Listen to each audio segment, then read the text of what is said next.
I felt great. The fasting piece, I went from 250 pounds down to like 225, and I was like feeling better. Hey, it's Dr. Angela. Welcome to another episode of Lifestyle MD. I have an awesome guest with me today. It's one of my patients, David. He joined our practice, I want to say back in April, May. First was March. Okay, so even sooner. Okay. His story in such a short amount of time is not just an ideal patient, but an ideal scenario, but also a great lesson for many people, not just men, women too. But this is a topic that comes up a lot. We're just getting out of Men's Health Month, but that doesn't mean the conversation needs to stop happening. So, welcome, David. Thank you for coming with me on this episode. I'm so excited to share what you've been experiencing. So, why don't you tell everyone a little bit about yourself? I will, but thank you for inviting me. It's an honor to be on. People will tell you that I'm an incredibly private person. Even my brother was my best friend. And my sister-in-law will ask, and it's like, no, he doesn't talk about those things. So to do this, I know it's important enough to get the message out. So about me, I'm a business owner. I own an Allstate agency over in Hudsonville, Michigan. I grew up in Boston. Moved to Chicago after I got out of college. I'm in the Midwest now. Love the Midwest. Stayed in the Midwest. I'm a father of five, four of them off on their own, 116 that's still in the house.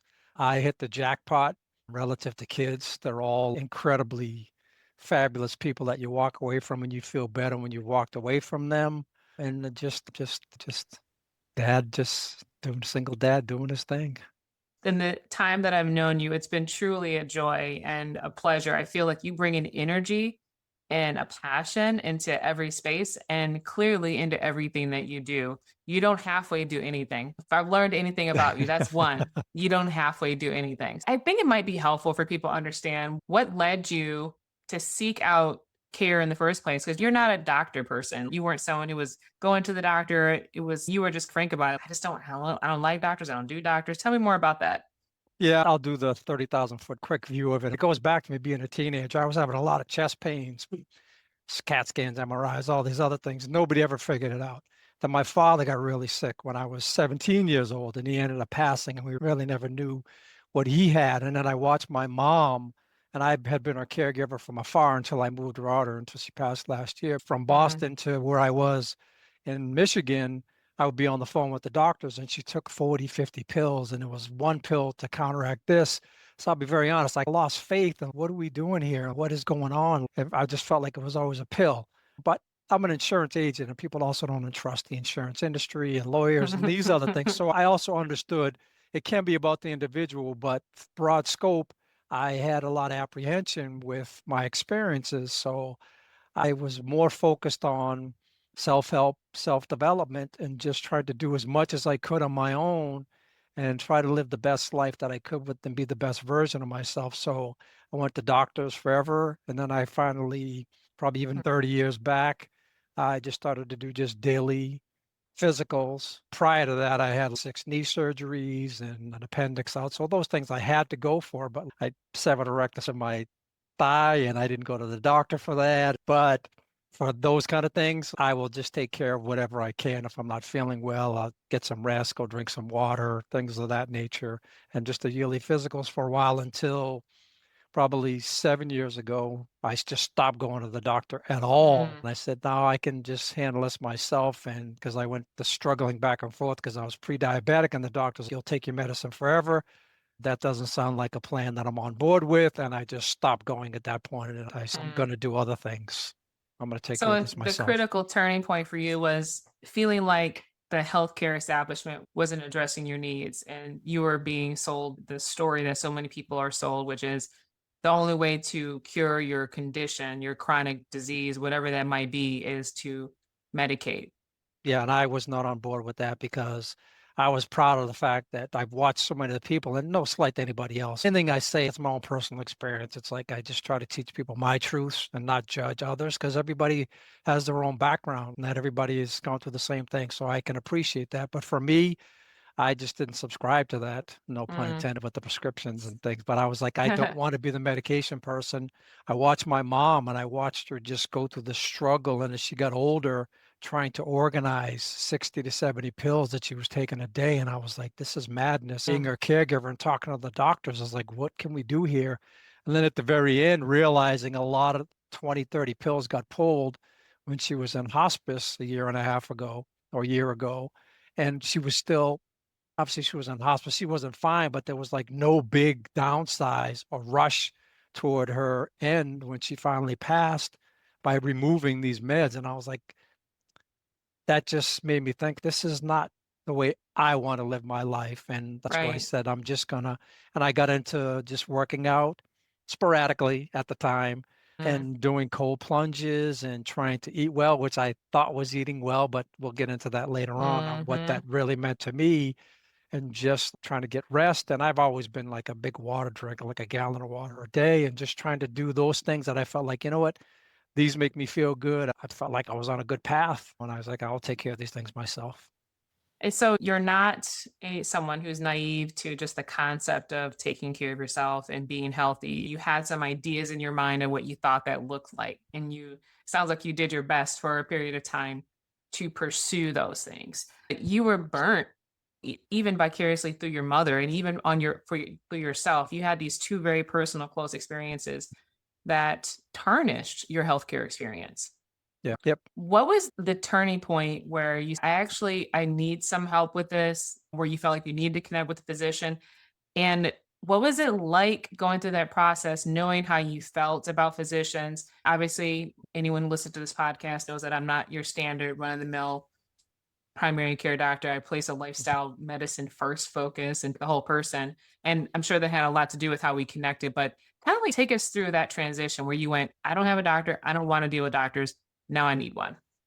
Prior to that, my mom started to get really ill back in 2020 and got to the point where me and my siblings had to figure out where she needed to live. I was a business owner. I had the latitude to walk away from the business occasionally to take her to doctor's appointments. Plus, from a financial perspective, it was between me and my oldest brother. We decided with me because he's a disabled vet and his mom is the best spot is with me. So it wasn't so much, I didn't get to the doctor journey right Mm, away. I got to the self-reflection journey first because mm, my mother came out. She was sickly and we were at the emergency room almost every single day. It was a lot. Sometimes middle of the night, paramedics knocking on the door because she was hitting her button to have them come there. I had wow. been divorced shortly before that, so I was a single dad because her mom wasn't around. So it was that on top of business and COVID coming up and just a lot of Mm, significant emotional events and my behavior was appalling. Somebody I mm, didn't recognize. I was always, people would say, oh, you have saint-like patience and this and that. That person didn't exist. At mm, that point, there were too many events where honestly, I was exhibiting behaviors that I was ashamed of. I was yelling at my mm, mother. I was swearing at my daughter. My poor dog that was a puppy at the mm. time. I was having road rage where I'm screaming at people in the car and the dog is in the back coming to work with me. And I would Yeah. look in the mirror and see this dog's face with their ears down and she's scared. And I would have to turn around, Rain, I'm sorry, it's not you. But I was having issues with everybody. So I realized it was not them, it had to be me to some degree. And So you I got to that conclusion on your own? they talk about that symbolic shaving and Yeah. for men and you're like you're looking in the mirror and you don't like the person. Everybody's got a guiding system and you know when you're doing stuff Mm, wrong, whether somebody else tells you or not, you know when things are not feeling right. It didn't wow. feel right. I didn't recognize myself and I was like, what is wrong with you? I'm just Mm, going to call it what it is. You are mentally abusing your daughter and your mother. This is not you even close to mm, you. I was the loving understanding and it was like a polar opposite of what I was. And I was like, dude, you got to change something. I read up on things like sweat lodges and fasting and all these things. I knew I needed something to just kind of shake me out of where I was. And I happened to at the time see this documentary on fasting. I mm. was intrigued. I did a lot of research on it. I was like, I'm going to do that. That's going to like autophagy. It's going to change everything in my body. So I started with the fasting and I went to one meal a day. And the first fast that I did was 30 days. I know from your perspective, doctors will always tell you, you crazy sometimes. I know to go right to that. Yeah. Yeah, the thing is, I knew I was in such a bad spot. I think drastic. You It needed was something drastic. potentially dangerous, but I was like, I have to do something. I have to change me that, and then I started meditating, and I started that Mm. migration of trying to control myself because I was out of control. It was bad. Took me about a year to get there, to face my mom and my daughter and apologize to both of them and made the change and then changed my behavior. And then the relationships got significantly better because I impacted the relationship because I changed my behavior and I was more patient and more tolerant of things and looked at things through a different lens. So that was the beginning of that. And then I started the cold plunges and the working out, and I spent 4 years just out off the dating scene or whatever. I had to take care of my mom, my business, and my daughter. But then as my attitude changed to be more open and positive, it opened up a door of positivity. And I met somebody significant for me, Krista. And happy birthday, by the way. Today is Krista's birthday. Birthday, Krista. So I met her and it was like it opened it up, but you close yourself off to things when you attract what you put out. I was putting out a lot of bad. Once I changed that, the good came in, and she's part of that good and just business improving and things of that nature. Yeah, Powerful. but I made a shift. The medical piece did not come. I'm feeling like I'm eating fairly well. We did carrot cake every weekend here and there. And, I'll Hmm. be honest, I was a vodka drinker, but I was like, oh, if you drink beer, you're going to get fat. Like, I was like, oh, vodka, the less calories. So I went to that. And if I was having a drink on the weekend or whatever, like all these things. And I started to feel fine. I was like, I'm doing all the stuff. Life is great. And I got hit with about a year ago, I started getting these dizzy spells. That's where the doctor piece came in, the questions that you had asked me. But even then, I was opposed to going to the doctor. I was like, I can handle this, but something's wrong. At first, I was like, okay, I drink plenty of water, try to analyze when it's happening. And I said, maybe it's iron, right? So I started doubling up on iron. All the while, you're trying to investigate this and figure it out on your On own, my own. right? Yep, Okay. yep, because I still didn't have the faith yet. But Sure. then when that didn't go away, I still didn't go. Interesting. I went in, I said, let me order my labs. So I went to a company and I ordered labs online, 146 data points. And that's when the light went on. Oh my Mm. God. I felt like I've been doing great. I felt great. The fasting piece, I went from 250 pounds down to 225, and I was like feeling better, Yeah. less weight on my joints. I was like, oh, I feel like I'm in a good spot. I'm not perfect like carrot cake and vodka on occasion, but I'm thinking, man, I'm okay. I got my Mm. labs back. I realized I was a walking time bomb. Because I've had a blood clot from a Wow. surgery about 20 years ago, and then I had a pulmonary embolism in 2022. My labs came back and says you have massive cardiovascular issues with blood flow and insulin resistance and A1C and glucose out of control. So all the alarms went off, and I was scared for the first time in my life about my health. I felt like I was doing great because I ate fairly Mm. healthy. I've never fried foods my whole entire life since I've been an adult, cooking on my own, and a lot of pasta, all the protein stuff that they tell you, oh, this is Right. great. And I was doing all those things, and I'm thinking, I'm fine. I was a walking potential stroke. So I hear this kind of thing from patients of all kinds, especially folks that are trying to do it themselves. And the reality is, the healthcare system has let people down. It's not really about health. And so they feel like they have to do it, figure it out because they don't have any guidance.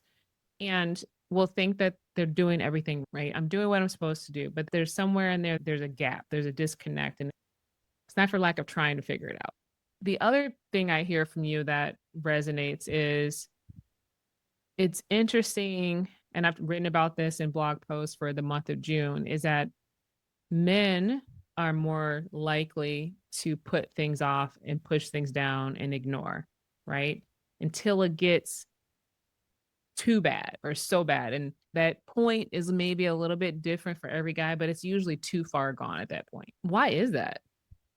It goes back, I just think, to the way we're brought up generationally. Go back how many generations that you want. It starts off with however far back you want to go, great grandparents, like men Mm-hmm. worked, women were home, took care of the children. Whether that was right, wrong, didn't, it was what it was. Then women enter the workforce, like all these migrations of these different things and these stressors. But you can go back to cavemen days of like hunting, Right. the hunters versus the gatherer. You have to be the symbol of strength or else everybody else is concerned as, oh, wow, if this person was supposed to be the provider, and that has changed over time. That doesn't exist today. There are Right. different genders providing and different family dynamics. But it's That's what it's you're an taught. internal drive too. It's like it's just wired in you. Yes, when then you learn to hold your emotions, you learn to just take care of stuff and don't want your family to worry. It's a quick Mm, story I'll tell. Like I was at an event for my daughter. She was getting her master's degree. So all the family was there. So two of my daughters were there. My brother was my best friend and his grandson. His grandson was about 4 years old and he was all about his grandfather, his pop. And like he was all over him. And then my brother Neil points down the end of the table and he says, "Hey, Bryson, that's my best friend right there." Bryson starts crying and he's, "I'm your best friend. He can't be your best friend." I was thinking, well, this kid's gonna knock Uncle David off. Like, if I get in between him and his pop. And I said to him, "Come here." And it was wrong. I will admit it at the beginning. And don't cry. And oh boy, my daughters who never say anything contrary to dad looked across the table to me and they said, "Dad, you don't say that to him." And I said, wow. "Why not?" And they said, "Because it's not right. Men should be able to cry." And I said, "Look, let me just tell you my perspective on it, wrong and different. This is my truth. Think about Mm, this. You were young kids. When you were young, a lot of things happened. Worried about paying a bill, sickness, any kind of things, yes. family member sick, anything that was stressful to the family. Did you know about those things?" And there's no. Why not? Because from a father's perspective, and I'm not Mm. saying it's right, but we push those things down because we don't want the family to worry. They're like, You're the this protector. person is the big, strong 6'3", taking care of everything. Mm, If he's scared, should we be scared? I'm not yeah. saying that's right, but I think that's the mentality that's been bred into us that Right. does need to And passed change. down It over and needs to over again. change. Yes, it needs to change because in my eyes, being able to express your emotions, and I'm getting way better at that now, and I'm working on it because I understand women have the true strength in the planet, right? Because Mm, control they are open to their emotions, they will get them out, like all that stuff. That's why men die earlier hmm too. You hold it in, and it's like compression on a body and an emotion and a being that is not natural. That should not. There's no release. So Right. And that's that why I think that that that that happens. stress just eats away at you over time. Yeah, Yeah. so you don't say anything and you're like, no, best to suffer in quiet so you don't worry everybody. I think that's what it is. It's not that you don't want to take care of yourself. And then if there's any other things that are dysfunctions like that, maybe physical restrictions, relationship, intimate, relative, there's some embarrassment associated with some of those things. So we just say, yeah, you know what? I'm just going to be quiet. Gonna push that down that another time, maybe, right? So you had an awakening and realized that type of thinking was not productive. It was dysfunctional. It was causing harm, not only just to you, but you were just perpetuating this myth. A myth may not even be the right word for it, but basically there you needed to evolve in your thinking to improve your well-being. I don't mean to interrupt you, but in all Mm-hmm. honesty, if it was a scale of 1 to 10, I'm still like a 3 on that journey because it's still like those male attributes that I still feel, and I Yes. say stuff sometimes people are like, that's not really right, Well, but I let me understand just there's tell a you that's problem. okay. That's what it's supposed to be. And I appreciate that honesty because no one is going, first of all, you spent how much of it, how old are you now? I'm 63. Okay. Okay. You have spent at least 60 years of your life operating a certain way. Yeah, It's not going to change overnight. And I would also, dare I say, I don't think it has to completely change. I think there's an element of the protector. We need you to be a protector. But how do yeah, you do that in such a way that it is it doesn't cause you harm along the way? yeah, And then as a woman, my natural innate, and I fought this for a very long time, is caretaker. yeah. And with that caretaking, it serves me very well in my profession, serves me very well as a mother, serves me very well as a daughter. But in that caretaking, you take on everyone else's burdens. And I so learned. there's things that we both do as men and women.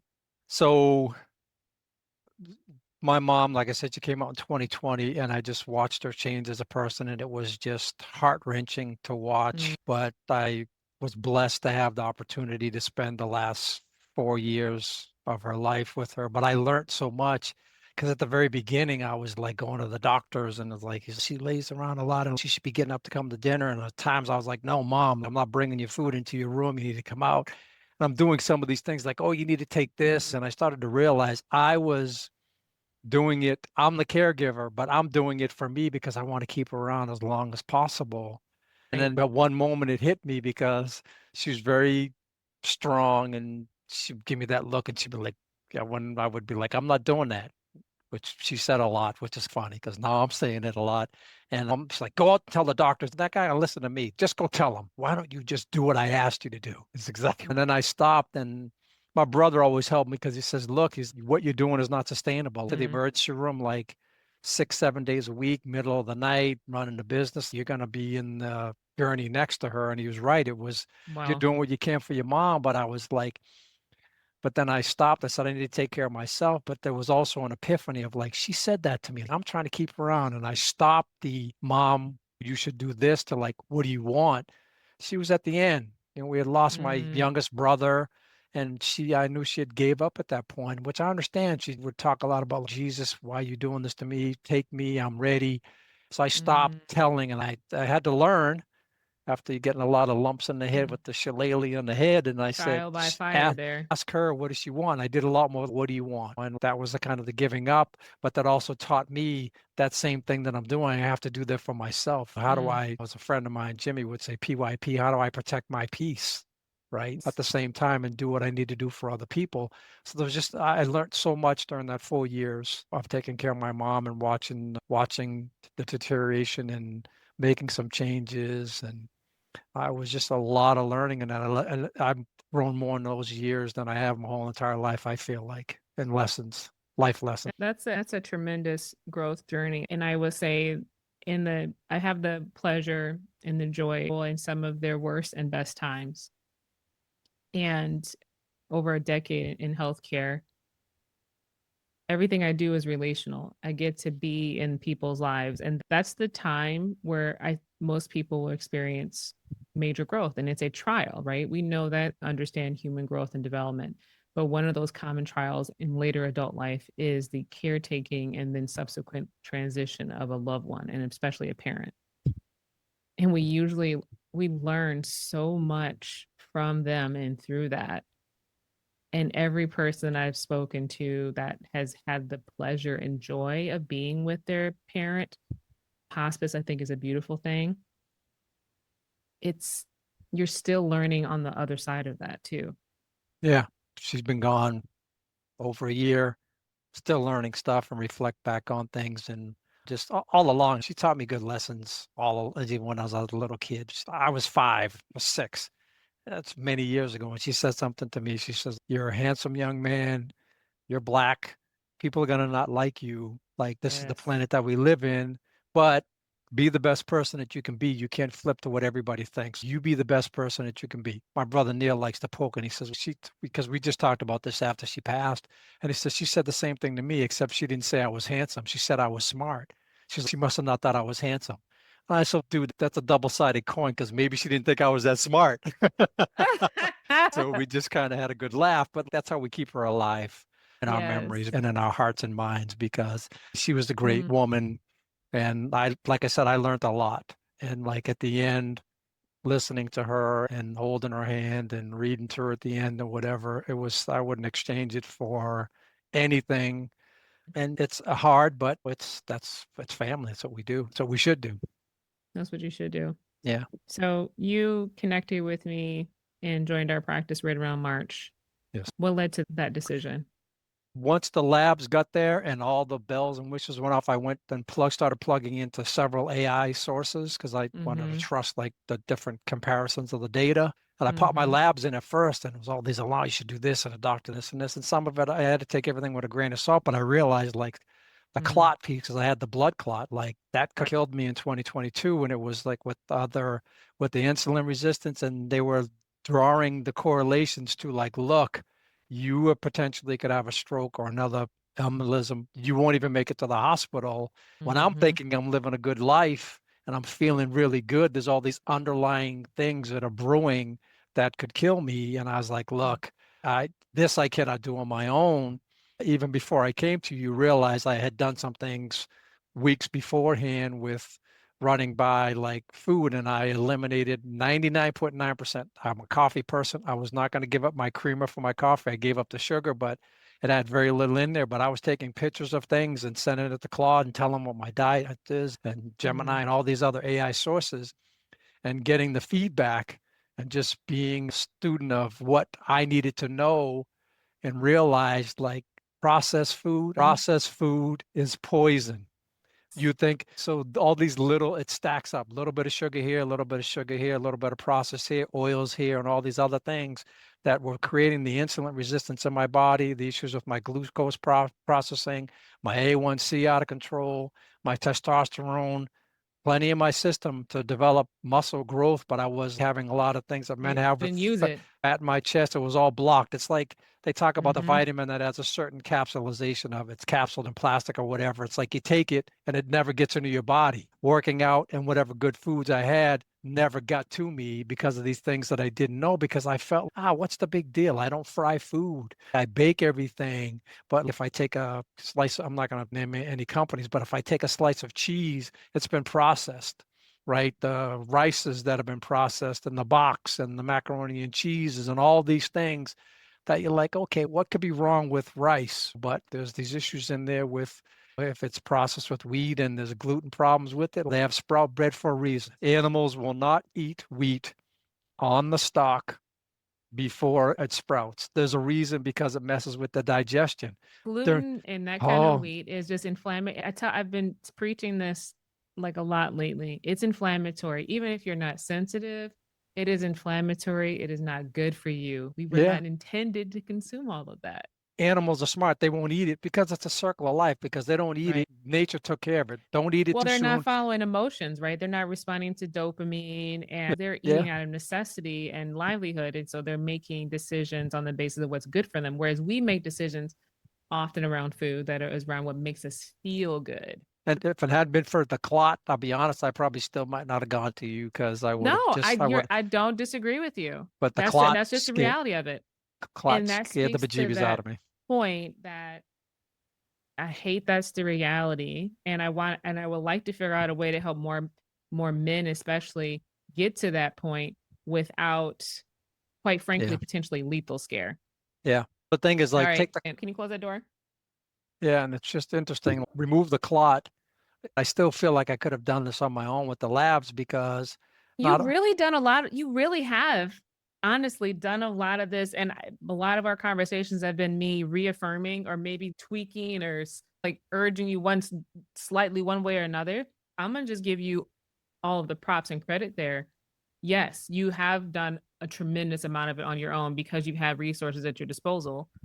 But I'm also grateful that something happened that brought you to this point because what you needed is that outside point of view that can help you digest all that information in a meaningful way and apply it to you.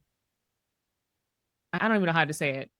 It was necessary at some point, but the framework was great because again, barring the clot, I might have just still never went to the doctor and I would have figured out a lot of this on my own, I believe.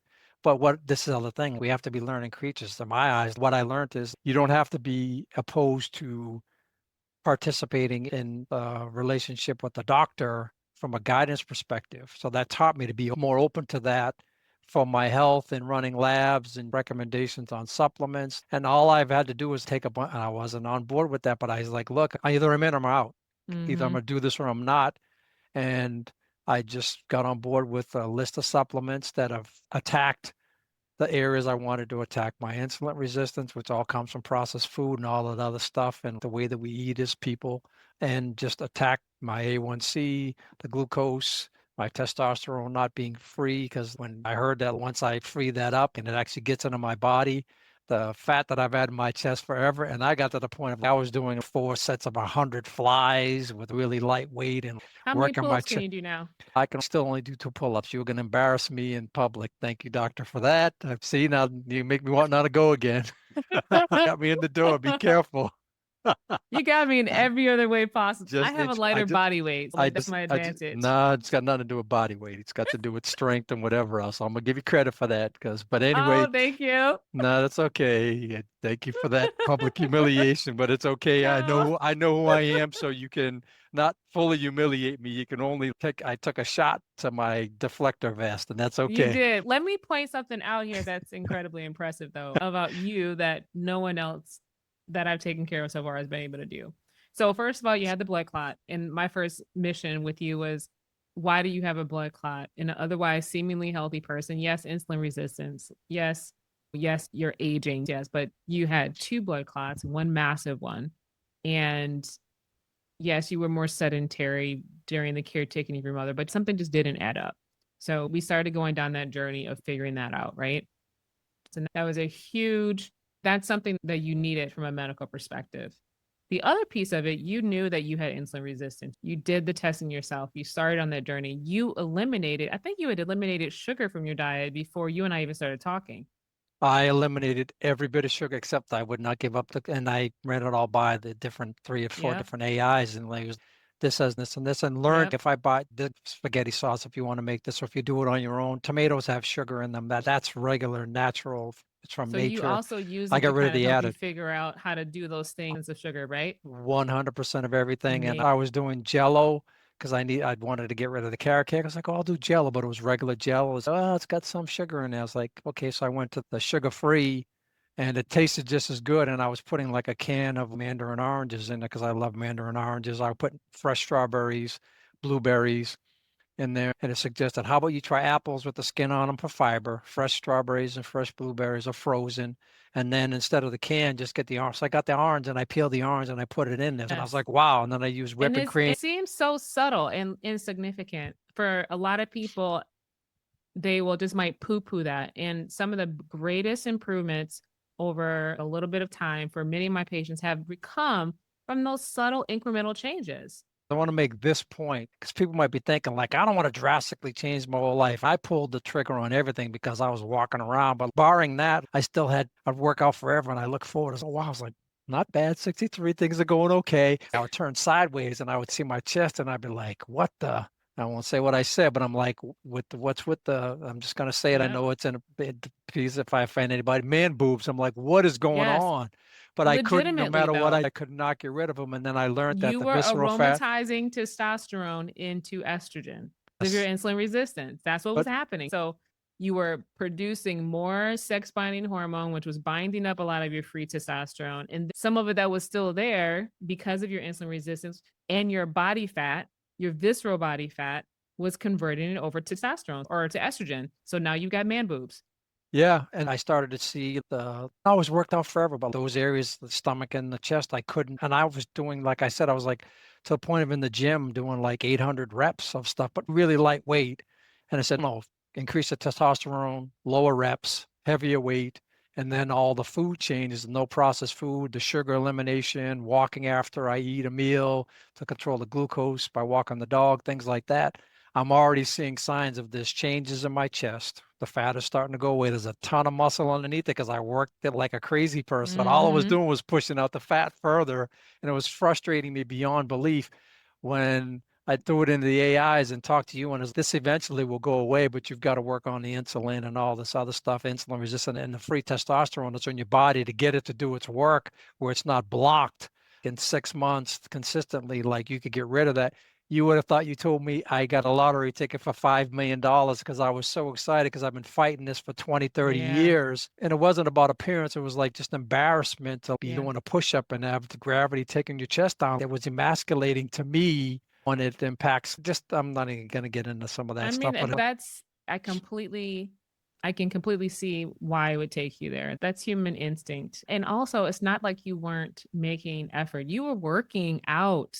You were doing all the things. And that I think that makes it even worse, right? When you're yeah. doing all of the training and then the results still aren't there like you expect them to be. Yeah.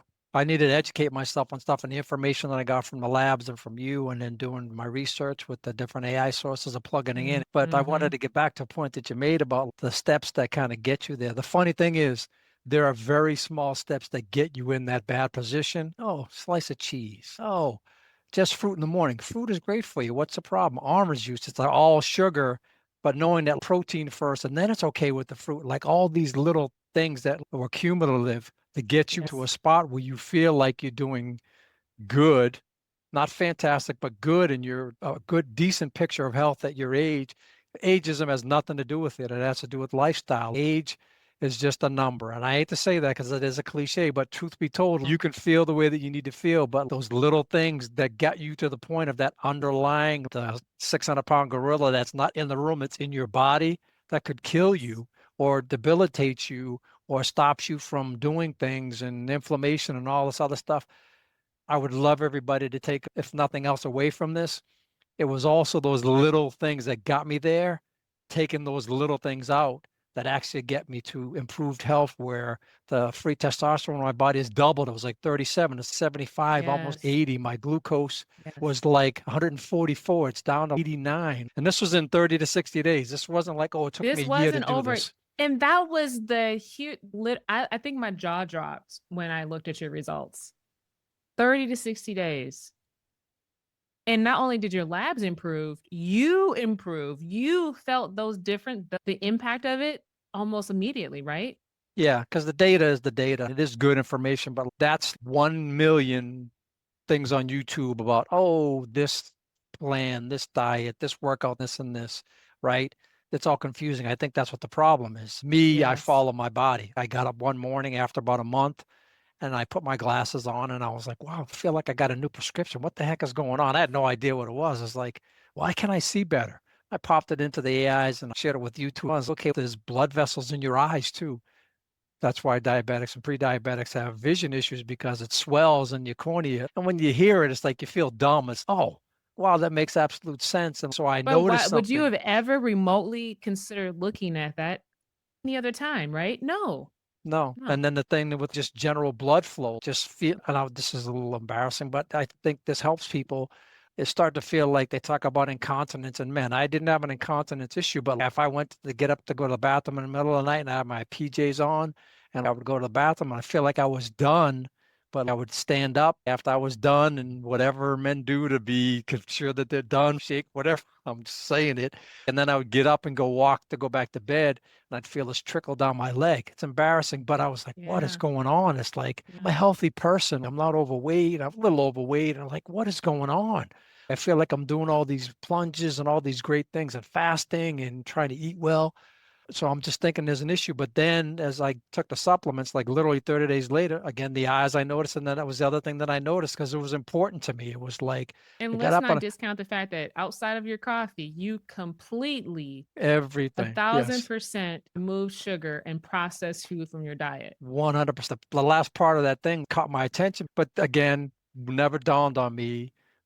Popped it into the AIs and I talked to you about it and it was like, that's also about like the vasal restriction. The Like yes. I want to make sure this, I'm not, I have no medical background. This thing that you did and you made this is the kind of conversation like I'm okay with my patients doing Google searches and now AI is so much more powerful.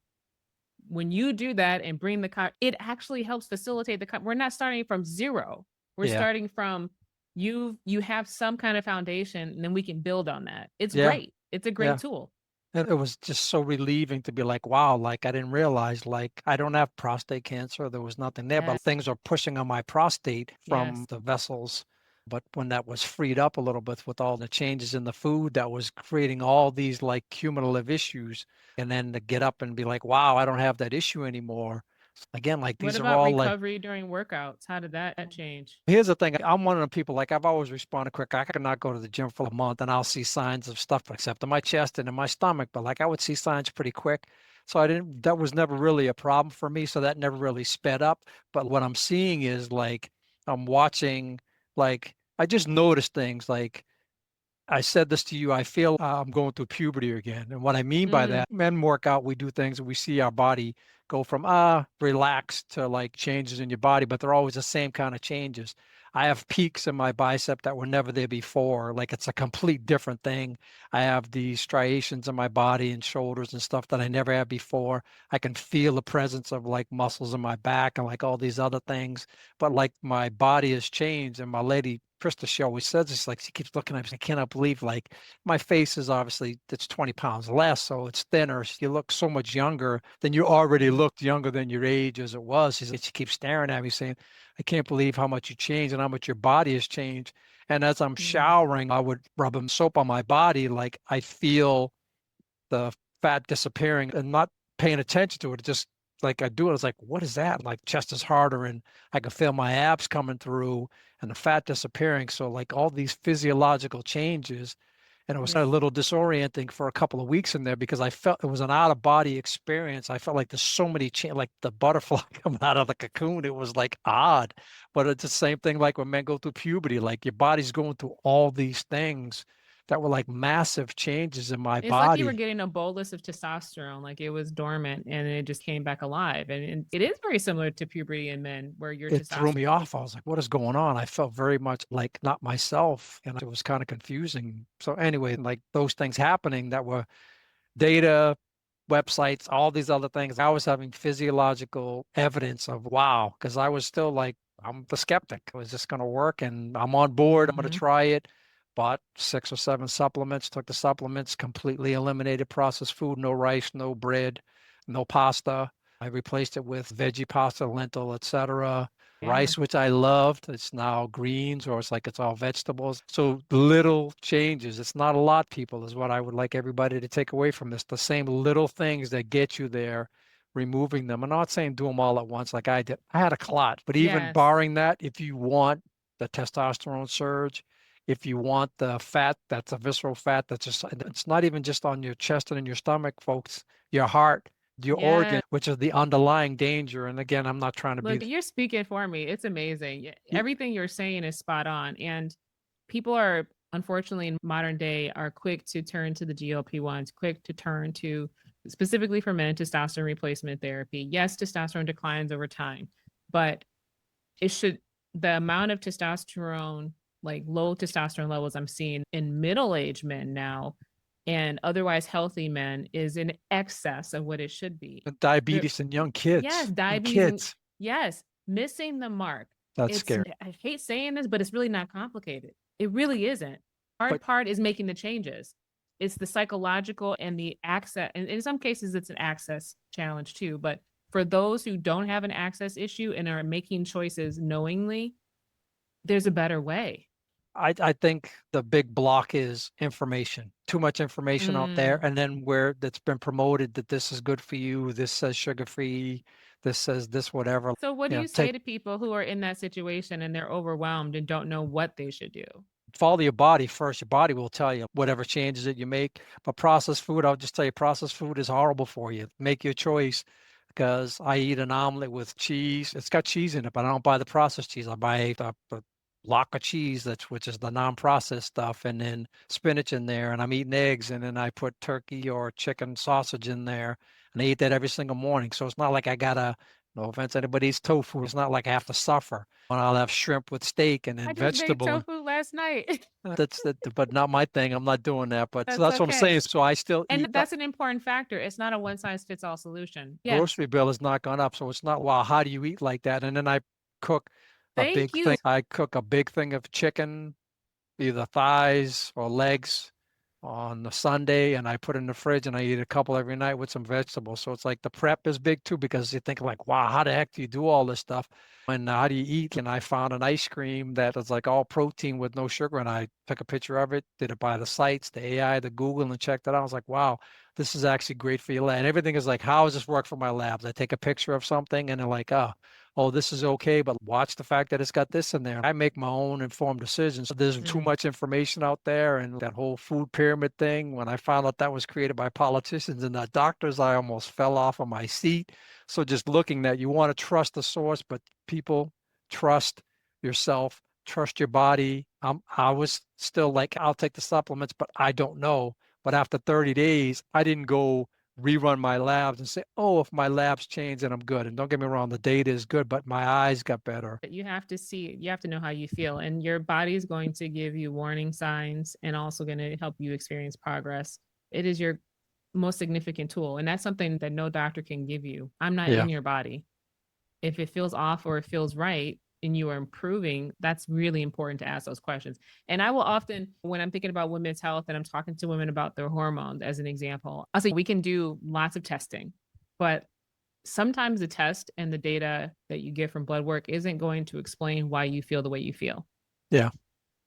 So let's talk about what that is and what's changed. And let's use that as a guide too. And that's something that's missing. Yes, labs and data and objective information is important and can be a tool, but not in replace of, in addition to like how you're feeling and how your Yeah. body is responding. I guess I kind of wanted to get to ultimately kind of coming full circle. How confident are you in your ability to sustain this indefinitely? And I'm going to infer that you're confident. And then I'm going to also follow up with the presumed answer and say why. Why do you have that confidence?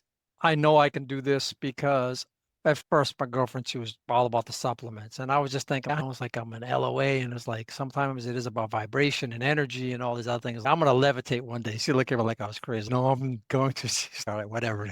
I was like, it's mind over matter. But regardless, it is about your emotional state, right? And you do attract what you put out there. All that stuff being there. And then just thinking about the changes that I made them because it wasn't like my workouts, right? I was doing my workouts for a reason at first because I wanted to look better. Then I said, why is that really what I want? And I realized it was really about longevity. I want to be around as long as possible for my family and for myself. And I want to be the 95 or 100-year-old guy that I can at least get up out of my seat on my own.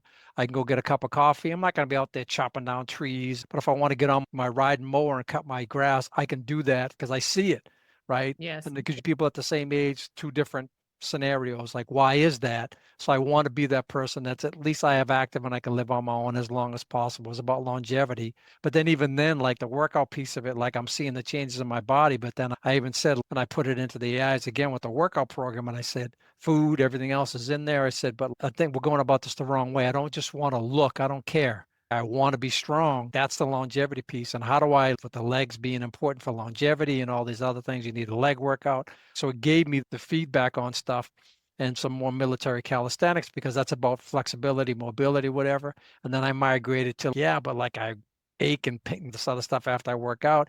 And my flexibility is horrible. You would think I'm not even stretching when you watch me stretch. It's like, why is that guy just sitting there on the floor like that?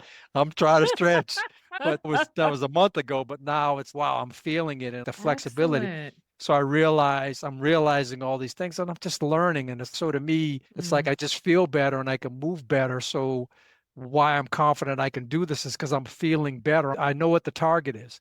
I don't want to look like I'm 40. I love my children. I love my family. I want to be around for my lady for as long as I can and know that if that is tomorrow, I'm okay with that because I did everything that I needed to do to live the best life and be the best version of myself. That's the physical piece, but also realizing I worked on my emotional state when I was being horrible to my family and then my spiritual with the meditation that I did, and then the physical part of my body. And then the next piece is looking at the financial, which I won't get into, but like being a Right. holistic, if I want to be the best version of me, those things are all important. You So, recognize that all of these things have to coexist together and be in harmony in order to be healthy and effective in all the ways. so that's the why that I can do it. The other thing is I've been pressed, you, Krista, like macros, and I've been fighting it. Yeah, I can be stubborn. Some of those things are always there. I'm like, I'm not doing that because it's going to feel like work. If I got to measure something, that's a no starter for me. I'm gonna spitball it like I cook. Man, not measuring the spoon. I look at this, I know what it tastes like, I smell it, and I know both of you may not agree, but that's hard for me to get there. But it was also hard for me to get to the Mm-hmm. supplements. But I got there. So my point is, Mm-hmm. what if I feels like it's a no to me, then it's a no today. But so I'm always open and figure out how to get to the levels that I need to get to. So I want it to be, my point is I want it to be easy because that's the Mm-hmm. sustainable part for me, that it's It needs easy. to be intuitive and easy and sustainable because if you're just doing it short term, then you're not going to, what's the point? It also has to Motivation. make sense. Is it going to get you to your goal? You have to Yeah. have confidence that it's going to help. Yeah, because forever she had the watch, and I was like, "Oh, you got to get the watch." And you don't know this, but I did get that based on your recommendation, You and did. because I wanted to check my sleep apnea. Because at Yes. first I was like, "I'm not doing that. I don't care about the data. How do I care how much REM I got?" But I'm like, "Yeah, you buy the repair." May I ask, found out? I've not been sleeping well, but there's something emotional Okay. going on that's kind of been Okay. like the last couple of months. I've been tossing and turning a lot at night, so Mm, I'm not getting accurate data from. I know before because I was like, I get into bed, I fall asleep right away, I don't wake up till the morning. That's not been the same since I've got a mm, watch because of something personal that's going on in my life right now. okay. That's kind of preoccupying my And that brain. may, and that may, and we haven't talked about sleep at all on this, and we're not gonna have time to get into that, and it's not necessary, but it gets hard when there's things outside of your control. And what a lot of things you talked about is how do you do and manage the things that are in your control. Yeah, And I find for many people that sleep piece, there's a lot more things that impact that are not in your control. yeah. I got good at it during mom being sick and business and all these other things, and I was actually feeling good about it and putting stuff aside and better at calendaring things and stuff like Mm-hmm. that. This is something that's hit me a little bit hard at this minute. It's I'm thrown me off. sorry. It's all temporary. It hit Okay. me and it is impacting my sleep. But anyway, Why do I? Mm-hmm. Because the measuring and calling what I do a diet. A diet means to me something you do for a period of time. Right. I'll be honest, I want a lifestyle thing. I want to eat well. I don't want to Yes. suffer. My coffee was important to me, right? I'm not Mm-hmm. giving up the creamer, but I figured out the dessert piece and I found the jello and I found the ice cream and I'm researching instead of a bun with a hamburger, I did the sweet potato thing that had some yogurt in it or whatever. And that it tasted really good. And I will tell you this, as soon as I try Ooh, it, and that if it's sounds like really good. and You're if gonna have to share that with me. it's like eating sweet potato fries with the hamburger at the same exact time. It's amazing. But I'm also like, I've tried some other stuff and I'm like, that is a non-starter. We ain't doing that. So you've done trial and error too. And so you've embraced that it doesn't have to be perfect. You don't have to have it all figured out. You're not gonna No. have the right answer. You're on a journey. And 4th of July, I'm going to my brother's house.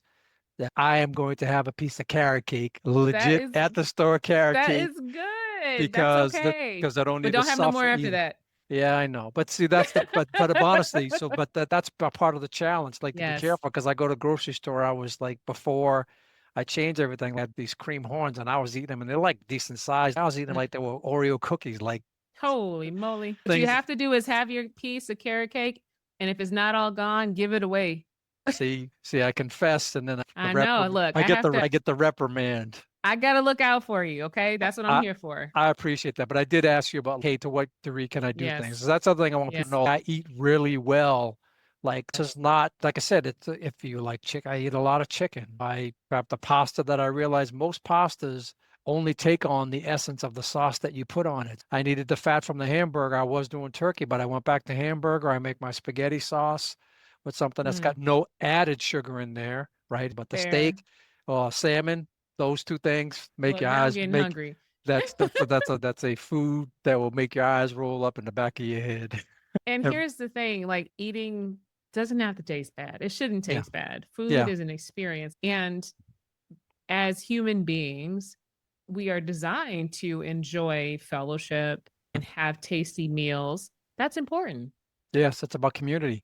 And Yeah. again, back to accolade to my mom. Like I was 11 and she was working 2 jobs and going to school at the same time. She called, hey, could you start dinner? And like Wow. she go put some rice on. Boy, how many times I messed up rice, but she would walk me through it on the phone. So I've always Wow. learned to cook from that and I enjoy it. And actually, it's a big part of my relationship now where Krista and I, we cook all the time and we make some dishes. We look at it being like, it's like, man, like that is like restaurant style stuff. But And I now we're love that delving you into the guys good do food. that. Like, I have a lot of women that I've taken care of over that have that borne the responsibility of doing all the of cooking, even if they're not stay-at-home moms. And one piece of advice that I will often give them, and this is actually another layer, share that with your partner. Yeah. And not just because it's a matter of offloading something, it's an experience for both of you. My Yeah. husband and I, we cook together whenever possible. We things that we enjoy doing together because we did it together when we were dating and it was an experience and we enjoy it. Making meals together and working out together. Two Yeah. things that whenever possible we do that. And it's a good thing. That is definitely a plus. And men, we should all lean into that. But you're also going to have a group of us that are not willing to lean into the helping out. Yeah. For those of you, which I was maybe not 100% in that camp, but maybe I was the 30% of, like anytime you're helping out, frees up your young lady to quality time, if whether that quality time Yes. It could to makes it better for you. be able yes, to be able to relax and have a cup of coffee and whatever benefit that you feel like the free time gives you, be smart about those things. So if you have to be Yes. calculating, because trust me, we're men, we have things that are self-serving on occasion, but the helping out. Yes. But I just like the cooking thing and we do that piece together. That's so I know we're kind of running up on time, I but was I will gonna tell you, ask you for some takeaways before we wrap up. one, I want to just hand a lot to my family. Like I said, I had the jackpot from my kids. Like they're amazing. And I know every parent thinks that, but you also got to know, nah, I see the bad kids. Like I don't promote that, but I'm just like, look, that's a bad child. I hit the jackpot with my children. My brother is my best friend. He helps me a lot with Mm, the feedback on different areas. And when my lady Krista, obviously. So I've got people in my circle that of watching, wow, you were like way different than you. And I was fairly level headed, but since you started meditating and all this other stuff, like you're a different person, like better. So mm, that's feedback from people, but also supporting me during those times of significant emotional events and just yes. having an ear or checking in on occasion, whatever. I'm very grateful for those things. My takeaway is, I'm just going to say it again, processed food, it's poison. It can be replaced with things and you can still eat really Yes. well and on a budget. same exact budget, because I've watched my food go down because it's like mass producing of certain things, and you can still eat really well. You don't have to suffer. Pick and choose the hill you want to die on. Carrot Yes. cake on the 4th of July, it's okay, but on Yes. occasion, but nothing in excess, and you can Your still creamer find in your coffee. when you can find substitutes like sweet potato on Yes. your burgers or whatever. If you are motivated, just know the why. Like for me, I want to be around for a long time, right? But I don't want to suffer in what I eat either. So what's the balance? Figure it out and trust yourself. There's way too much information out there that we provide to the population at large. But there's a lot of lies going on there about what food is good for you and like all these other things. You Yes. need to know There's different yourself. And when, motivations that are yes, they're not for us. You have to understand what's behind them, and it's it's not about always the in your money. best interest. It's about the Yes, money. many things are about the money, right? But yeah, for us too, because we have budgets, but trust yourself. Yeah. Listen to your body, listen to your brain, listen to your Hmm. emotional state, and take care of yourself first. Like When are you going to become a motivational speaker? everybody who knows me knows that I hate talking in public. So this is good that it's just you. And I feel like it's you and I, even though a lot of people, I had anxiety. I would walk like holes into the rug when I had to present. I was the supervisor with 10 people reporting to me. I'm having a panic attack. It's like, this is my team. They report to me, but I was like having a panic attack because I understand that if you're the conduit of a message, and if you feel strong that you have a good message, Yes. but if Yes. you're sweating or nervous or whatever, it takes away from the message. So it always made me really nervous, like how important this was. Mm. Like this now, I'm only doing this because this is not my thing, but I know this is really important. And if I have a story to tell and it's my truth that I can get out there, that's important to me. So I am so grateful that you entertained this even before agreeing to it, because I know how you feel about public speaking and putting yourself out there like that. So I'm incredibly blessed, and our listeners will be very blessed to have heard your story, because it's one that needs to be told and hopefully can give someone else encouragement to take the steps necessary to improve their health, improve their longevity, because it's possible. And you're a testament to that. I appreciate you as well, because even in our first like Zoom call that we had, like your comments about not instantly about medication or whatever, because you talked about some of those things about like food choices and emotional state and some of those kind of things, like that connected with me for what I needed, because it wasn't just about, oh, you have this and do this or whatever, because people have this misnomers, like they feel like the lack of disease is healthy. No, that's not an equivalent of health. Just because you don't have a disease, cancer, whatever, like that's on the radar, underlying Mhm. things like your health, mental state, things like that. So you approached me with that. Like I was like, okay, this is a good connection here. This is, I can get my arms around this and go to the doctor and not be stubborn. Good. I'm looking forward to many years and watching you flourish, and through your connections, through your community, having an impact on them, your children, your grandchildren, the people that work around you. You're going to multiply this so many times over, and it's going to be beautiful to watch. Thank you for the opportunity. I appreciate giving me the Yes. invite. It was an Thank honor. you. Thank you.